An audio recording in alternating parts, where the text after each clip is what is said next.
Upang salubungin ang taong 2026 na may diwa ng pagmamahal, biyaya at malasakit, isinagawa ng 2nd Abra Provincial Mobile Force Company ang kauna-unahang buwanang community outreach activity sa pamamagitan ng isang feeding program sa Manabu, Abra. Sa ilalim ng pangangasiwa ni Police Lieutenant Colonel Igan P. Balyangan, Force Commander, at sa pamumuno ni Police Lieutenant Jennifer P. Benebese, PCAD PCO, maagang nagtungo ang mga tao ng 2nd Abra PMFC noong ika-9 ng Enero taong kasalukuyan sa Santo Tomas Child Development Center sa Barangay Santo Tomas, Manabu, Abra. Umabot sa 11 daycare pupils kasama ang kanilang mga magulang o tagapag-alaga ang nakiisa at nakinabang sa naturang programa. Namahagi rin sila ng masasarap at masusustansyang pagkain na nagdulot ng kasiyahan at ngiti sa mga bata.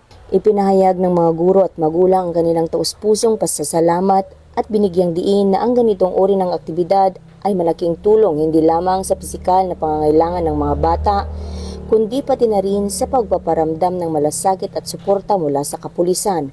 Patunay ang gawaing ito ng patuloy na dedikasyon ng 2nd Abra PMFC sa paglilingkod sa mamamayan, hindi lamang sa pagpapanatili ng kapayapaan at kaayusan, kundi pati sa pagpapalakas ng ugnayan ng pulisya at komunidad sa pamamagitan ng mga programang may puso at malasakit.